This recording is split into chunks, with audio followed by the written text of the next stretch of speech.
please don't overthink the song. Thank you very much. And yeah, I do have a very Irish name and quite a lot of Irish family, but don't go there often enough. I've been really pleased to know that I'm coming to talk to you today. I had to get up quite early because I couldn't be here yesterday. But what's really nice is to walk into somewhere where there's clearly something happening and everybody's obviously joined together. So I've got some time. I don't want to talk too much. I really want to use the opportunity to talk with you and to answer any questions you have. On the other hand, there's also quite a lot to talk about with regard to trials activity around the commonest bone sarcomas that we're dealing with, Ewing's and osteosarcoma. And I want to try to present some of that to you, including some of the results of very recent trials. And I'd like to hear some feedback, particularly about how we can increase the involvement of patients in trial design and conduct. And I therefore, without apologies, have put some slides in that are quite difficult, are not very digestible immediately, but there's sort of ways that we look at trials as clinicians, both as a trial design and trial results. And I think that's has traditionally been quite a exclusive world, by which I mean it's exclusive of patient involvement in that. And as I go through this, I'll come to some areas where I think that can change. There's also a few points at which it might be worthwhile just stopping and taking any questions at that point, rather than waiting until the end. And you can of course, interrupt. Except for Ian. Hello, Ian. So, I last actually came to talk to a similar bone cancer research trust meeting in 2005, and I was allowed one slide, and this is it. And the reason I'm showing it again is because I'm going to come back to some of the things that I touched on at that point. So I said we were looking for quality.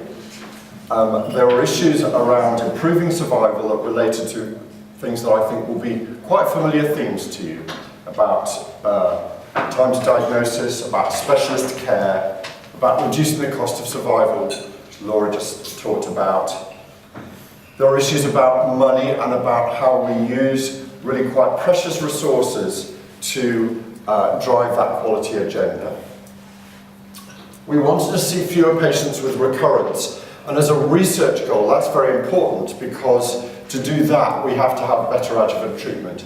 And some of the trials I'm going to concentrate on are about adjuvant treatment. They're about preventing people getting recurrence, rather than trying to develop treatments for recurrence, which is important, but I think it's a second objective. I mentioned about cooperation, and I want that to be a theme as I go through. And this was an example at that time of a study, an osteosarcoma study, EUROMOS-1, that was running, which had about 1,300 patients in it. Actually, I think I've updated this since then. It certainly didn't have that many patients in 2009. But I said that we needed to do more research, that we wanted to work with drug companies, with the pharmaceutical industry, to develop new treatments, and I'm going to touch on that as well.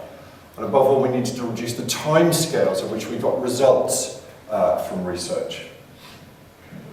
So clinical trials are not all of research that's important to bone sarcomas, but they are very important. And these are some questions which hopefully, if they're not addressed within the talk, may provide some subjects for discussion. So why are they important? Who does them? And I think it's perhaps helpful to know just how these things get created. How do we prioritise them? Above all, what are the difficulties? There is no doubt that running clinical trials, particularly in rare cancers like bone sarcomas, is not so easy. And I want to look ahead a little bit to the future. So, the reason for this slide is the following year I also gave a talk at a really productive and constructive workshop, again run with the Bone Cancer Research Trust. And the key thing, and I'm going to come to it, is about international collaboration. And I'm going to say why we collaborate internationally and what the fruits of that collaboration have been. So, clinical trials are essential. They allow us to evaluate new treatments. And when we're evaluating new treatments, ideally we're evaluating new treatments by comparing them with what we thought was the best treatment before. So especially for adjuvant studies, for first-line treatments, for those trials when patients are first diagnosed, we're about setting new standards of care. So those should be trials that are transferable outside of the population that are simply taking part, but to patients with the same type of sarcoma. There's some evidence, which I'm not going to go into, that participation in clinical trials is associated with better outcomes overall. However, the difficulties are legion. It's quite difficult to design trials that can be, that are realistic and can answer questions, again, very specifically talking about rare complex diseases like Ewing's and osteosarcoma. There is an enormous burden of regulation, some of it which is very important, and some of it which is probably disproportionate to the risk that patients may be experiencing by participating in the trial, but it's that risk which the regulation has been put in place to minimise.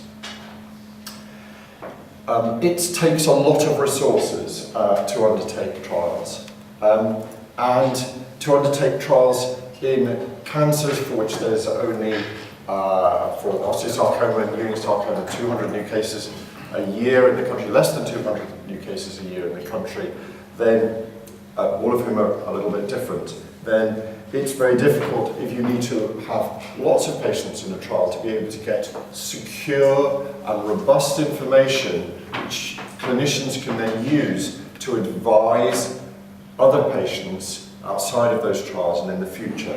And that's what we're looking for. We're looking for trials to give us statements that we can use to advise patients, and which statements that we can make with confidence about the value of individual treatments. And that's especially important when treatments are toxic. There are different types of trials. I've said I'm going to concentrate on adjuvant trials. These tend to be large trials because they're about comparing what we think is best with what we think might be a bit better. Often we're looking for quite small differences. Improvements in cancer treatments are about small steps forward. They're about shuffling forward. They're not big steps forward, I wish they were, but if we're only going to count on or only going to try to investigate big steps, then we're probably going to miss the opportunity to make steady incremental progress. So there are large trials which take some years to do, but there are also smaller trials, particularly those trials that are testing new drugs, and I'll mention a little bit about that.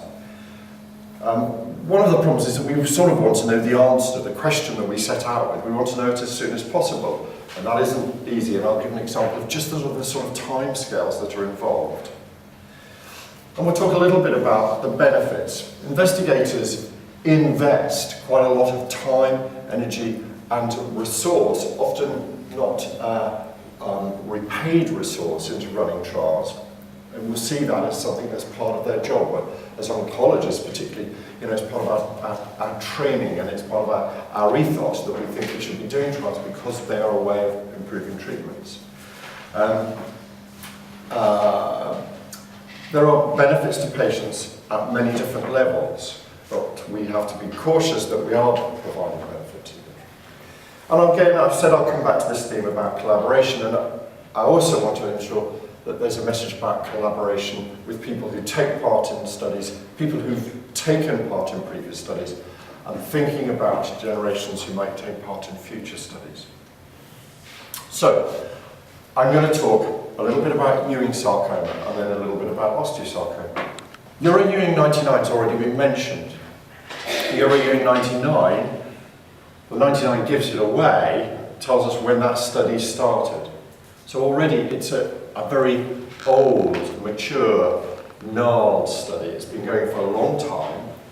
It's a trial that also has been run through collaboration, the Eurobit giving that away. It came out of the product of discussions with representatives or specialists concerned with improving treatment for Ewing sarcoma, working in a number of different countries in Europe and indeed in the United States.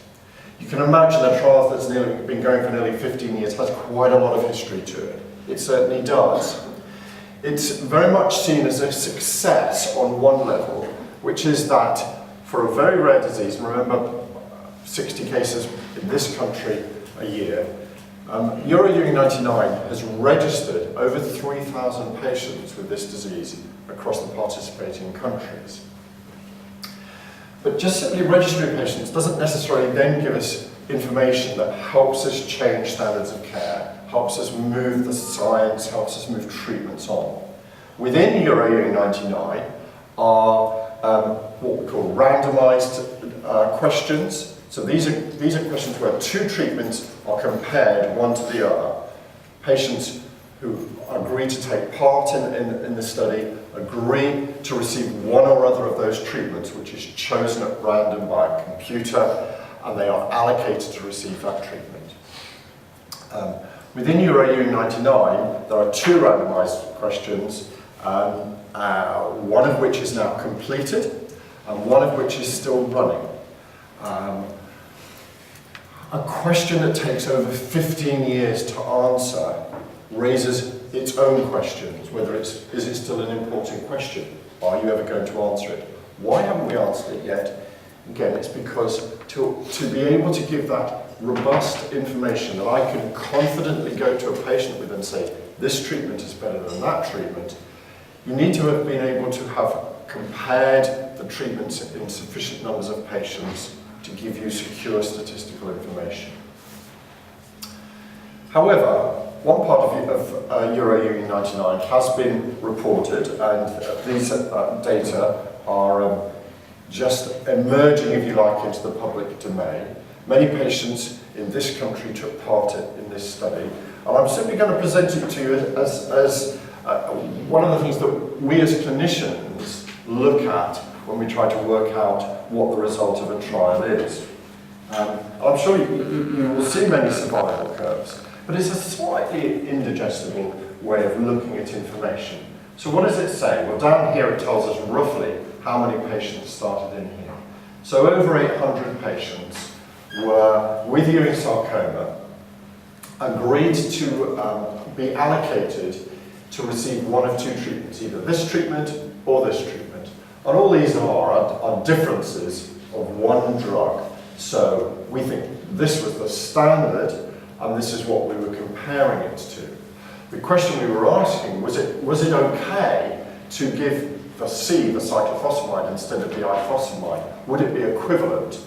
And you can see that there are two curves here, there are two colours, and they're absolutely giving exactly the same results. What it's showing is that that most patients, okay, so 85% of patients are alive, and this is for overall survival, are alive after treatment for Ewing sarcoma. Here we are at 3 years of follow-up after their diagnosis, and as you go on, you can look at 5 years and 6 years. And so, a number of messages. First, for these patients, the overall survival, so the chances of being cured of this disease, are quite good. We could also suggest that whichever treatment you have will produce the same results. So if you like, we produce two standards of care, unless there are other reasons to choose one treatment over the other. And within these different, why we ask this question, is that there are some advantages of cyclophosphamide over ifosfamide, that one may want to use it instead of ifosfamide, and that's about limiting later toxicity, or some toxicity at the time of treatment, but particularly limiting later toxicity. So for these patients who've got a very good chance of living for a long time, we want them to have as few problems in later life as possible. One of the difficulties this is presented is actually collecting information about patients who've been followed up for a long time, about the details of their toxicity. Is something that clinicians, and I think the onus is on clinicians, find challenging. So this is a success, if you like, in that we've identified that these treatments are as near equivalent to, as you can say, that we've addressed that by undertaking a randomized study. It's taken an enormous effort and quite a long time to do that. So, we've learned this. Why I've said trial design matters, this goes back to what I said, there's over 3,000 patients in this study, but there's only 800 in that part. And in a way, trying to make sure that trial designs are efficient, that if we're going to put a lot of resources into setting up trials, we want to make sure that, and if we're going to ask patients to take part in them, we want to make sure that their participation is informative for our knowledge about Ewing sarcoma. I think future trials need to be quicker. And one of the ways we need to do that is actually we need to have a wider level of collaboration. I'll come to how we do that. So Euro-Ewing is an international collaboration. And one of the things we've learned over those 15 years is it's quite difficult to maintain those relations because there's lots of different pressures that we have in our countries as researchers, as clinicians, as investigators that sort of pull us in different directions and often pull us away from working together. And I'll come to an initiative that may help to secure the glue that you need to keep networks together. We haven't really tested a new treatment here, and in fact, for all this effort, the Euro-Ewing collaboration has been could be judged as being not very successful in developing new treatments. And in part that's because what we haven't made is lots of friends with industry. And I'll come to how we can maybe able to do that differently. Okay, so here's a new thing. Here's a map, and the map is simply to summarise something which is called the Euro-Ewing Consortium. I happen to believe that Euro-Ewing is a really good brand name. It's known throughout the world, representing a group of investigators that's worked with patients to undertake clinical trials and has done so with some degree of success over 15 years. But we need to be thinking about the next generation of studies, as I've shown you the results of a study that's now complete. So what the Euro-Ewing Consortium is, it's a group of groups which has the goal of trying to improve survival. And it is this part of Europe, so whenever we talk about Europe, there's always different bits, and here there are different colours, and there's bits of Europe that are left out. But actually, within the Euro-Ewing Consortium, there's a goal of trying to improve accessibility to clinical trials for patients with Ewings across Europe. So what the Euro-Ewing Consortium is the trial groups that have undertaken Euro-Ewing 99, plus other trial groups. So we've extended, the Italians have joined, the Spanish have joined, an organisation called the European Organisation for Research and Treatment of Cancer, which runs trials across a range of cancers across a range of countries, has joined, all with the same goal, and now funded by the European Union to undertake 2 clinical trials in Ewing sarcoma, to undertake it together. Not just to undertake those 2 clinical trials, but to work as a consortium in a strategic way to think about those studies and what those studies mean for future generations of research. So the 2 studies are this, and again, make no apologies for this one, because this is what we look at, and we need to find out how we make this more digestible. So this is a follow-on from Euro-Ewing 99. Euro-Ewing 2012 is going to be the next large study in Ewing sarcoma. it's asking a really important question. It's asking whether European treatment is as good as American treatment. Okay? Remember what I said about these trials are about proposing or defining standards of care. In Europe, we've got a pretty well-established standard of care because we've been using this for 15 years. That doesn't mean that it's right or can't be improved. The Americans have been beavering away. They've been using pretty much the same chemotherapy. You don't need to worry about the details. They're using it in a slightly different way.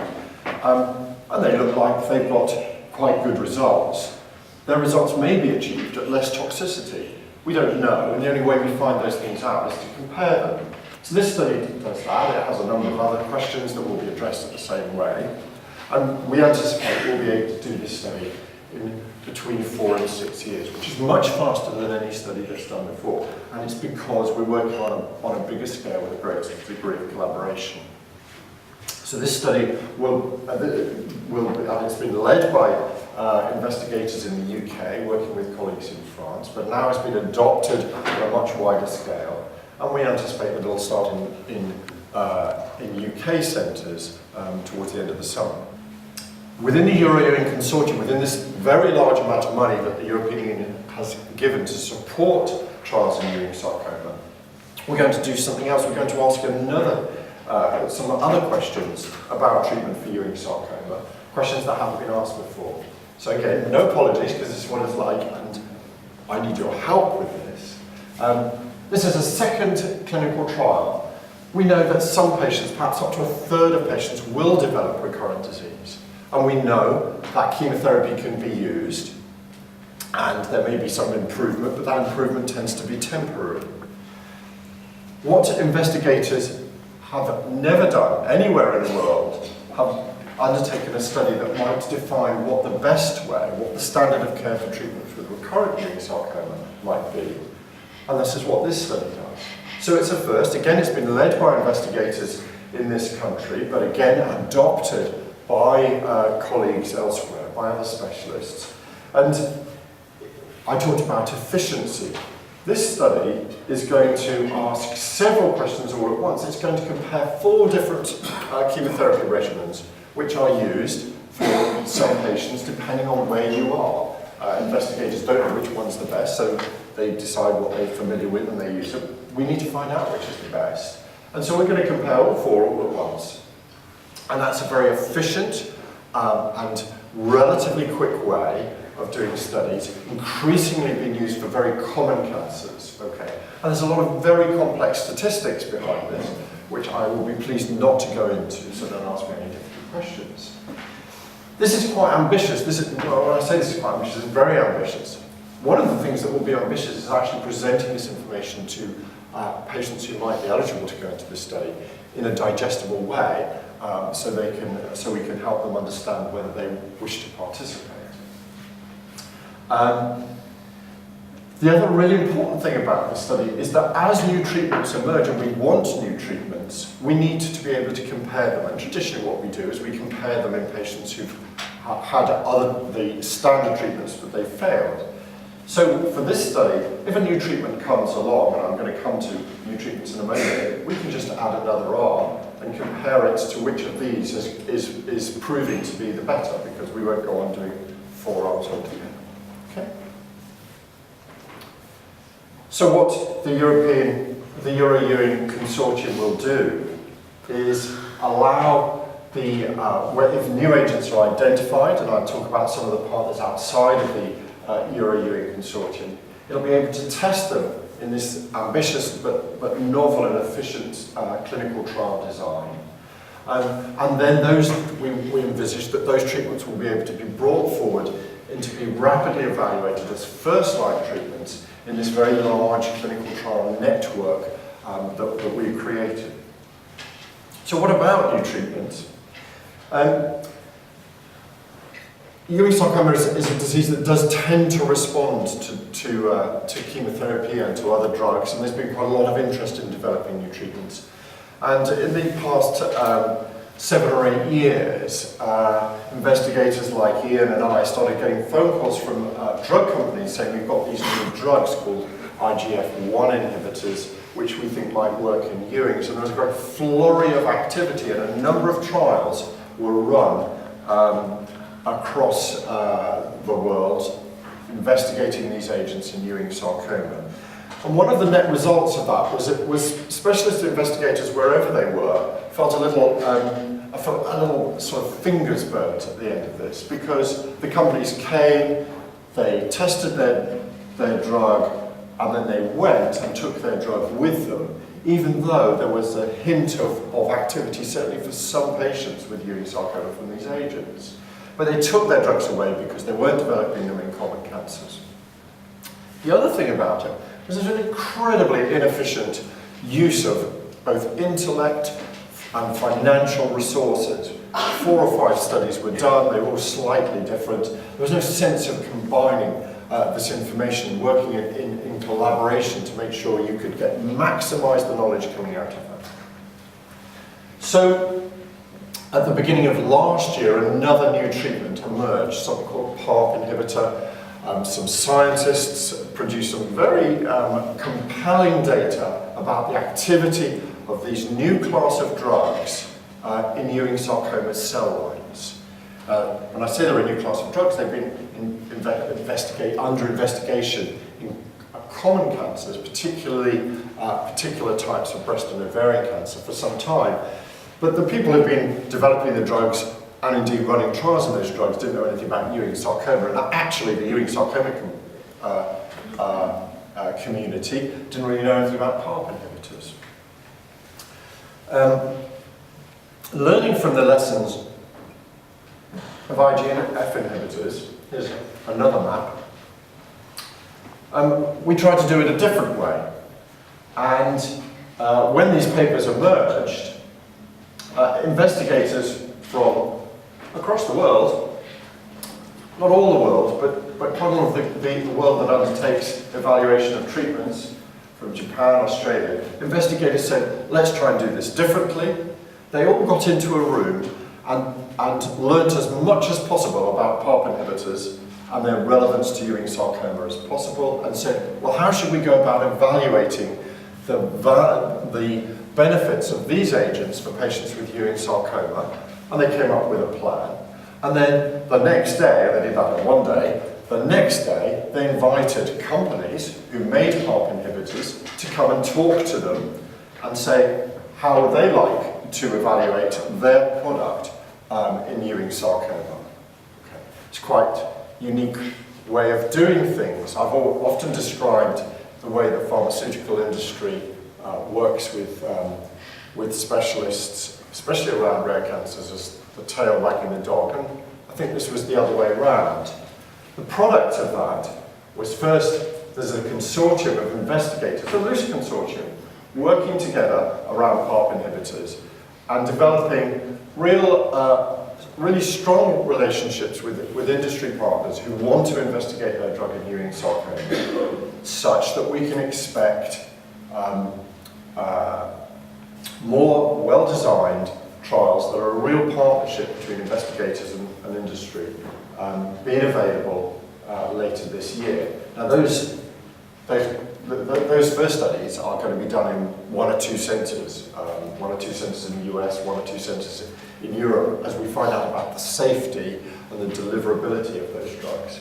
If we confirm what the scientists saw in their cell lines in patients, then again, we'll have the networks that allow a rapid evaluation of those, and an evaluation that's done in partnership with industry rather than being led by industry. Okay, so I think osteosarcoma it's perhaps been harder to make progress. On the other hand, in clinical trials terms, there's been another success. Many of you maybe have heard of UROS-1. So what was this? This was a large international collaboration, the like of which hadn't been seen in the world of osteosarcoma before, in which, driven simply by a desire to improve survival for osteosarcoma, coupled with a recognition that progress was hard to make, and that within our individual groups, whether it's in America or Germany or Scandinavia, we couldn't get answers quick enough. There was a joining together to say, let's run trials together. And the product of that was Euromos 1. Now, the discussions that, the first discussions that said, okay, let's do this, took place in 2001. It took until 2005 to begin the trial, okay? And that was principally because it was a time when there was an enormous amount of new regulation introduced, particularly in Europe, that affected the running of trials. And secondly, the academic, as opposed to industry-run trials, between Europe and the United States simply hadn't happened, and there was a lot of learning to be done to be able to work in partnership across quite different legal systems, as well as trying to make friends between the specialists involved. But the product of those discussions that started in 2001 was the presentation of the results of one group of patients who took part in Euromos 1 at the main cancer meeting in Chicago a fortnight ago. And again, I'm just going to give you one slide of that. So what this part of the study did was to add a treatment to patients who'd had standard chemotherapy for osteosarcoma and who'd had a good response when their tumour was removed at the time of surgery. And the treatment that was added was a drug called interferon, and interferon was given when the chemotherapy had been completed, so 30 weeks of chemotherapy, and then patients who are randomized to the interferon had an injection, a subcutaneous injection under their skin once a week for about 18 months. It's a question about the PPI element in clinical trials and studies. A lot of the people in this room are very, very knowledgeable about the illness, but to actually have input into the research, that's a different terminology. And what sort of training would you envisage to lift people up to that kind of level to have a PPI in the research? Yeah. So I think that's a really good question, and it's the question that I think we need to answer together. Patients are involved in the research groups. So the NCRI has a lung cancer clinical studies group, and it has a sarcoma clinical studies group, which patients are involved in, and they have training run by the NCRI and the consumer liaison group, as it's called. So those sorts of training exist, and I think that training is very much driven by what patients need. I think that harnessing patients to help us design, and particularly to explain studies to patients is really important. Harnessing patients' knowledge to tell us how do we spread the information, the results of trials. One of the things I'm very conscious is that, say the results of Euromos 1, how do we get that out to those people who took part? We're not allowed to know who they are as investigators, so how do we disseminate it? If you look on our website, there's a lay summary, but how do you know to look on the website, and so on. So there's finding ways to do that I think we really need involvement. But there is training available within the NCRI. I know you said I couldn't ask any questions. Only in the middle here, you can ask. One of the things that I do when I speak now about brain stroke is largely talk about the fact that I've spent 25 years of my professional career contributing to not improving survival. And that's by increasing the size of clinical trials, by working in international collaborative groups in the way that you described. And I just wonder whether, although I appreciate why people think we need to collaborate in bigger groups, what that's doing is stifling innovation in the future. And and that we need to start thinking about a very different paradigm, because everyone here sits and listens to this, and I guess will be impressed by the science of international collaboration, but really disappointed by the outcome, as I am. And I've been responsible for quite a lot of that. It's not belonging. So I think we need to start thinking about a different paradigm, not least because, as you know, the only clinical trial internationally that demonstrated survival benefit, which was the BCRT trial in Untitled, is still viewed as controversial, and people here yesterday still talk about it as controversial. And quite a lot of people, experts in the field, still don't want to introduce it into clinical care, although the regulatory authorities don't agree. So even when you get a positive result, that doesn't automatically translate into patient availability. So I think that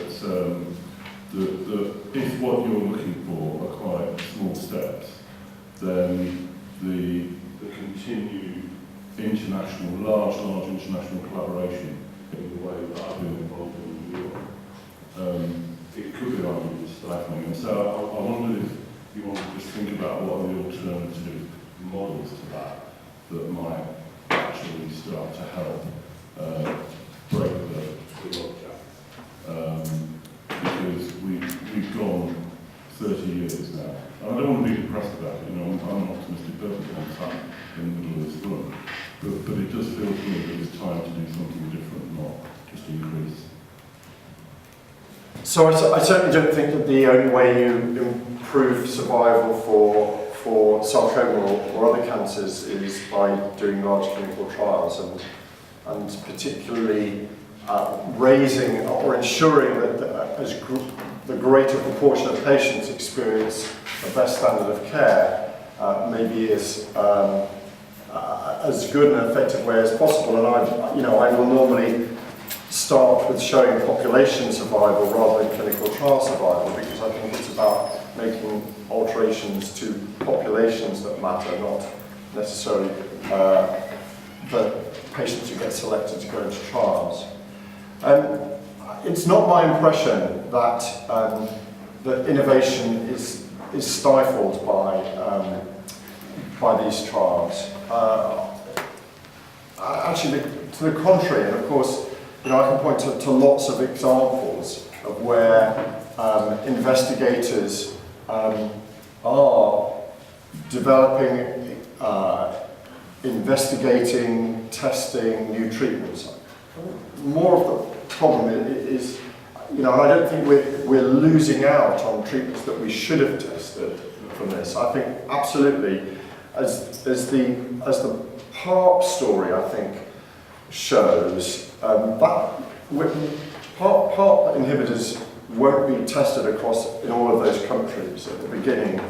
They'll be tested in a few centres, but with the involvement of investigators and the intellectual input of other specialists, which I think is very valuable. What we don't want to do is to commit enormous amounts of time and resources and be led down a blind alley, which I think was one of the conclusions of when we had the last new treatment for Ewing's. I think translating the findings of studies into practice is a really important thing. The reason why mifemertide isn't given to every patient with osteosarcoma is because the specialists who think about treating osteosarcoma and better ways to treat it are persuaded by the data that's there to give them the confidence to advise patients. And that's what I said, we have to design trials to ensure that they give the best possible chance of delivering to us information that we're going to be confident about in advising patients, and not to leave us with a whole lot of unanswered questions. I said that the Euromos was a success because it did something that hadn't been done before, which was to bring specialists together to run a trial together, so they would do it 5, 6, 7 times faster than any group, but even the largest group could do on its own. The effect of that was that actually other investigators or other groups wanted to join and say, yeah, that's good, we've all got the same problem. And you know, the consensus of that group of specialists, that room of specialists, was that they had too many unanswered questions about mifemertide to recommend it. So what did they want to do? Do a trial which could have been done in recruited patients in 4 or 5 years. When they made that decision and had an agreement to do that trial, was sufficient time ago that I know that we would have completed the accrual to that trial. So I think stifling innovation isn't the only problem. In fact, it's not really my impression that it's a major problem. And my final point is that there's a very good publication, it was a very untidy publication, but a good publication that looked at the studies of new drugs, new treatments that had been undertaken over the past 20 years in Ewing's and osteosarcoma. And what it told us was that investigators have done this really badly. Okay. Not only have they not identified any new agents, well, that's not their fault, as it were, but the way in which they've gone about it in terms of trial methodology, and it was quite inefficient. So we have to, we won't stop us innovating, we have to innovate better, okay, and more responsibly for the patients that we want to include in studies. So study design, particularly, again, using osteosarcoma as the example, identifying active new drugs in osteosarcoma has its own problem because it doesn't shrink in the way that other cancers do. That doesn't mean to say that drugs may not be active. But there hasn't been agreement about the methodology to use to test new treatments in osteosarcoma.